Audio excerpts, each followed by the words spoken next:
नमस्कार दोस्तों, मैं डॉक्टर आकाश कोटनाला। इस लेक्चर में हम वेदांत दर्शन में वर्णित अध्यास के स्वरूप को जानने वाले हैं एवं इसके गुणों के बारे में चर्चा करने वाले हैं।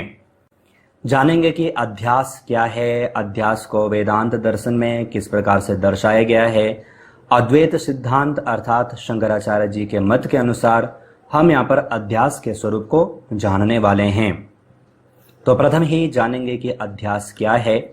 तो हमें ध्यान रखना है, शंकराचार्य जी के अनुसार अध्यास के कारण ही हम सभी अपने वास्तविक स्वरूप को भूले रहते हैं और जो हम नहीं हैं उसे हम स्वयं स्वीकार करते हैं, अर्थात हम उसे स्वयं समझते हैं। ध्यान दीजिएगा, अध्यास को जानने से पूर्व हमें माया, वेदांत दर्शन में वर्णित माया के स्वरूप को जानना अत्यंत जरूरी है। और माया के विषय में हमने पिछले लेक्चर में चर्चा की, जाना कि माया क्या है, माया के दो गुण अर्थात माया के कौन कौन से गुण हैं, उसकी जो शक्तियां हैं कौन कौन सी शक्तियां हैं, कैसे वह जो माया है, वह जो ईश्वर है, इस माया के द्वारा जगत का निर्माण करती है, हमने वहां पर जाना। यहां पर कहा अध्यास क्या है, तो कहा कि अध्यास के कारण ही हम अपना जो वास्तविक स्वरूप है इसे भूले रहते हैं और जो वास्तविक नहीं है उसे हम सत्य स्वीकार करते हैं, उसे हम स्वयं समझते हैं। ध्यान दीजिएगा, कहा इस प्रकार अनात्मा को आत्मा समझते हैं। जो अनात्म है उसे हम आत्म समझते हैं और जो आत्म स्वरूप है उसे हम अनात्म समझते हैं। इसी को गीता में भी दर्शाया गया है। गीता में भी इस विषय को अच्छे ढंग से समझाया गया है। इस विषय पर भी हमने गीता में भी चर्चा की। तो ध्यान दीजिएगा, आत्मा को अनात्म स्वीकार करना, जो अनात्म है उसे आत्म स्वीकार करना, इसे अविद्या के रूप में भी हम कह सकते हैं। अविद्या के कारण यह सब कुछ होता है। और जब हमने अन्य दर्शनों में हमने या फिर ज्ञान योग के अंतर्गत जब हम वहां पर हम विवेक को पढ़ते हैं तो वहां पर उन्होंने कहा नित्य अनित्य वस्तु विवेक, नित्य को नित्य समझना, अनित्य को अनित्य समझना, यही क्या है, विवेक है। और इसका विपरीत यह क्या है, अध्यास है। आगे आप इसे और अच्छे ढंग से समझेंगे। कहा अध्यास का अर्थ जब हम यहां पर देखें तो कहा अध्यास दो शब्दों से मिलकर के बना है, एक है अधि और दूसरा है आस। कहा अधि का अर्थ होता है ऊपर एवं आस का अर्थ होता है बैठना। इस प्रकार अध्यास का तात्पर्य आरोपण है। आपने देखा होगा ना, हमने जब माया को जाना तो माया के अंतर्गत हमने दो शक्तियों की चर्चा की, अर्थात माया की दो शक्तियां हैं, एक है आवरण शक्ति और दूसरा है विक्षेप शक्ति। तो आवरण उसी को हमें यहां पर जानना है। कहा कि एक अधि का अर्थ क्या होता है, ऊपर, एवं आस का अर्थ होता है बैठना। अर्थात इस प्रकार अध्यास का तात्पर्य होता है आरोपण, अर्थात कैसा आरोपण, मिथ्या आरोपण। इसी को कहा जैसे रस्सी में सर्प क्या है, मिथ्या आरोपण है। जो नहीं है उसे सत्य स्वीकार करना। क्या रस्सी सर्प हो सकती है? नहीं हो सकती। लेकिन उस रस्सी को हम अज्ञान के द्वारा उसे हम क्या मान रहे हैं, सर्प मान रहे हैं। अर्थात उस पर हम क्या कर रहे हैं, आरोपित कर रहे हैं। उसके ऊपर एक पर्दा हम चढ़ा रहे हैं। उसे हम जो है उसे न स्वीकारते हुए हम उसे दूसरी वस्तु हम स्वीकार कर रहे हैं। जो रस्सी है, रस्सी को रस्सी न समझते हुए हम उसे सर्प समझ रहे हैं। तो यही क्या है, आरोपण है। और इसी को यहां पर अध्यास कहा है। ध्यान दीजिएगा, आगे आप देखेंगे अध्यास की परिभाषा अनेकानेक विद्वानों के द्वारा अलग अलग रूपों में दर्शाई गई है। अब हम यहाँ पर वेदांत दर्शन पढ़ रहे हैं तो प्रथम हम यहाँ पर शंकराचार्य जी के अनुसार यहाँ पर देखें तो शंकराचार्य जी कहते हैं अध्यास वह है जहां होता कुछ और है और दिखता कुछ और ही है। वस्तु कुछ और है लेकिन अज्ञान के द्वारा, अज्ञान के कारण दिखता हमें कुछ और ही है। यही है अध्यास है। यह जो सिद्धांत यहां पर जो कार्य कर रहा है, इस सिद्धांत को अध्यास कहते हैं। ध्यान दीजिएगा। इसी प्रकार से वाचस्पति मिश्र कहते हैं अध्यास किसी वस्तु का विकृत आभास है। किसी भी वस्तु का जो विकृत स्वरूप है वह क्या है, अध्यास है। अर्थात जो वस्तु है वह न दिखते हुए उसका विकृत अर्थात उसका विपरीत स्वरूप प्राप्त होना, वही क्या है? अध्यास है।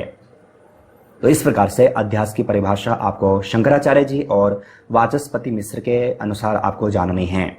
ध्यान दीजिएगा, शंकराचार्य जी के बारे में तो हमने इनका जीवन परिचय भी हमने देखा, किस प्रकार के योगी थे, किस प्रकार का इन्होंने सनातन संस्कृति का उद्धार किया, है ना। इनका तो पूरा का पूरा हमने जीवन परिचय हमने अलग लेक्चर में चर्चा की। उसी प्रकार से जो वाचस्पति मिश्र हैं, यह भी सामान्य व्यक्ति नहीं थे, श्रेष्ठ व्यक्ति थे। इनकी अनेक कृतियां हमें प्राप्त होती हैं, लगभग सभी दर्शनों पर इनके सिद्धांत हमें प्राप्त होते हैं, इनकी टीकाएं हमें प्राप्त होती हैं। तो ये हमें यहाँ पर जानना जरूरी है। इनके अनुसार अर्थात इन्होंने अध्यास को किस प्रकार से परिभाषित किया, ये हमें यहाँ पर जानना जरूरी है। अब यहाँ पर जो शंकराचार्य जी हैं, इनका एक ग्रंथ है आत्मबोध। आत्मबोध ग्रंथ में ये अध्यास को किस प्रकार से दर्शाते हैं, तो आप ध्यान दीजिएगा। इन्होंने कहा, जिस प्रकार आकाश के तत्व को न जानने वाले जो अविवेकी पुरुष होते हैं, वह नीलिमा को ही आकाश कहते हैं, अर्थात नीलिमा का आकाश पर अध्यास होता है उन्हें, जो आकाश तत्व के विषय में नहीं जानते। कहते हैं उसी प्रकार जो मनुष्य है, मनुष्य को सच्चिदानंद स्वरूप जो शुद्ध आत्मा है, इसमें इंद्रिय आदि के गुणों और कर्मों का अध्यास होता है। ध्यान दीजिएगा, आवरण शक्ति को हमने कहा था यही अध्यास है, और किसके द्वारा? अज्ञानता के द्वारा, अज्ञानता के कारण। तो यहां पर कहा, जिस प्रकार से जो आकाश के विषय में नहीं जानते, वह नीलापन हमें जो दिखाई देता है, इसी को आकाश समझते हैं। जो आकाश के बारे में नहीं जानता, अगर जो उन्हें पूछा जाए आकाश कैसा है, तो वह कहते हैं कि नीला है। क्या ये सत्य है?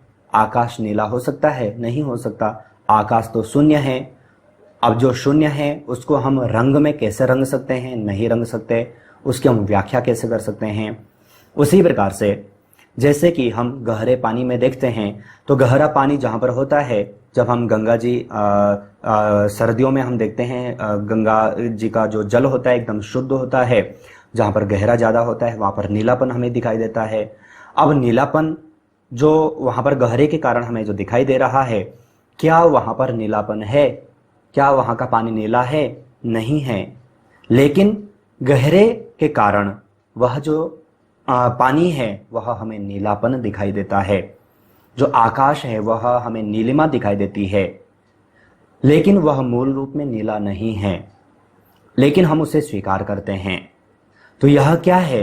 इसी को यहाँ पर, इस सिद्धांत को ही यहाँ पर इन्होंने क्या कहा? यही क्या है? यही अध्यास है। कहते हैं कि जीव भी कैसा करता है? जीव भी ऐसा ही करता है कि स्वयं जो सच्चिदानंद स्वरूप है, स्वयं जो आत्मा है, जो स्वयं जो सच्चिदानंद स्वरूप है, इसे सच्चिदानंद स्वरूप न समझते हुए, सच्चिदानंद शब्द की हमने व्याख्या पूर्व में की है, तो उसे सच्चिदानंद स्वरूप न समझते हुए वह क्या कहता है? यह इंद्रियां, अर्थात इस इंद्रियों के जो गुण धर्म हैं, इसके अनुसार जो हम कर्म इत्यादि कर रहे हैं, वह सब मैं ही कर रहा हूं। तो यह क्या है? इसी को यहां पर अध्यास कहा। और इसी के कारण क्या होता है? जो व्यक्ति है वह कर्मों में फंसता जाता है।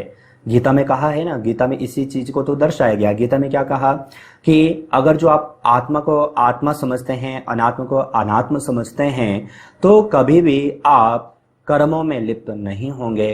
और इसके अनुसार हम क्या करते हैं? जो इंद्रियां जो शुद्ध चैतन्य स्वरूप आत्म स्वरूप नहीं है, सच्चिदानंद स्वरूप नहीं है, इसे हम सच्चिदानंद स्वरूप समझते हैं। और जो मूल रूप में जो शुद्ध स्वयं सच्चिदानंद है उसे हम नहीं समझते, उसे हम कुछ और ही समझते हैं। तो यह जो चक्र है, यह क्या होता है? हमारा जन्म मृत्यु का जो ये परिवृत्त है, यह चलता रहता है।